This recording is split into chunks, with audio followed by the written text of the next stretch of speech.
नमस्कार। आज हमारे पास एक कहानी है विश्लेषण के लिए, गुरु और शिष्य की कहानी।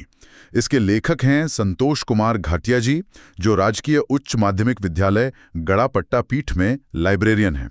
आज बात करते हैं एक बहुत ही पुरानी और सीधी सादी सी लगने वाली कहानी की, लेकिन इसमें छिपा है एक ऐसा सबक जो आज भी उतना ही जरूरी है, तैयारी का सबक। कहानी बहुत सिंपल है, पर जो सबक है वो असाधारण है। तो ठीक है, चलिए जरा गहराई में उतरते हैं और देखते हैं कि आखिर ये कहानी हमें सिखाना क्या चाहती है। तो कहानी शुरू होती है एक गुरु और उनके शिष्यों से, जो एक बहुत ही शांत और सीखने सिखाने वाले माहौल में रहते थे। जरा सोचिए, एक नदी का किनारा है, बिल्कुल शांत, और वहां एक ज्ञानी ऋषि हैं जो अपने शिष्यों को सिर्फ किताबी बातें नहीं सिखा रहे, बल्कि जिंदगी जीने के लिए जो जरूरी सबक हैं वो दे रहे हैं। उनका आश्रम आप कह सकते हैं ज्ञान का एक केंद्र था।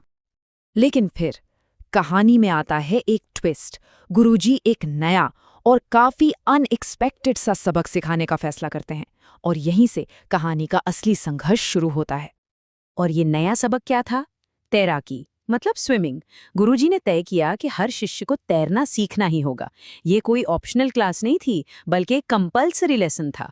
उन्हें लगता था कि ये सबके लिए बहुत जरूरी है। और यहीं पर ना शिष्यों के दो ग्रुप बन गए, बिल्कुल साफ साफ।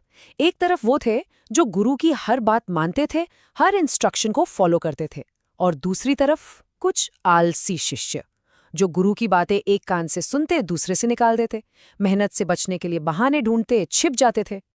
वो आपस में क्या सोचते थे?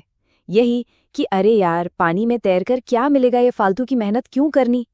और यही सोच उनकी सबसे बड़ी गलती थी। वो देख ही नहीं पा रहे थे कि इस सबक के पीछे गुरु की क्या सोच है, इसका असली मतलब क्या है। तो खैर, गुरु तो सिखाते रहे, कुछ शिष्य सीखते रहे, कुछ टालते रहे, और ऐसे ही दिन बीतते गए। और फिर कुछ वक्त बाद किस्मत ने उस सबक का इम्तिहान लेने का फैसला किया।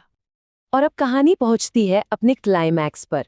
एक ऐसी तबाही आती है जो गुरु के उस सबक को, असल में शिष्यों को, असली कसौटी पर कसती है। अचानक, बिना किसी चेतावनी के, एक भयानक बाढ़ आ जाती है। वो शांत नदी जो कभी सुकून देती थी, अब एक उफनते हुए राक्षस की तरह सब कुछ निगलने लगती है। गांव, आश्रम, सब कुछ। तो इस तबाही का अंजाम क्या हुआ? बहुत दुख की बात है, लेकिन 2 शिष्य अपनी जान नहीं बचा पाए। और ये कौन थे? ये वही थे जिन्होंने तैराकी सीखने को फालतू की मेहनत समझा था। बाकी सब, जिन्होंने मेहनत से तैरना सीखा था, वो इस भयानक बाढ़ में भी खुद को बचाने में कामयाब रहे। ये अंत बहुत दुखद है, पर ये हमें सोचने पे मजबूर करता है कि आखिर इस पूरी कहानी का मतलब क्या है, इसका सार क्या है। तो चलिए अब कहानी के असली सबक की बात करते हैं, वो सबक जो आज भी हमारे लिए उतने ही जरूरी हैं। तो देखिए, इसमें 3 बहुत गहरे सबक हैं। पहला, अपने टीचर, अपने गुरु के ज्ञान पर भरोसा करना सीखें। हो सकता है कोई चीज आज बेकार लगे, पर क्या पता कल वही जिंदगी बचा ले।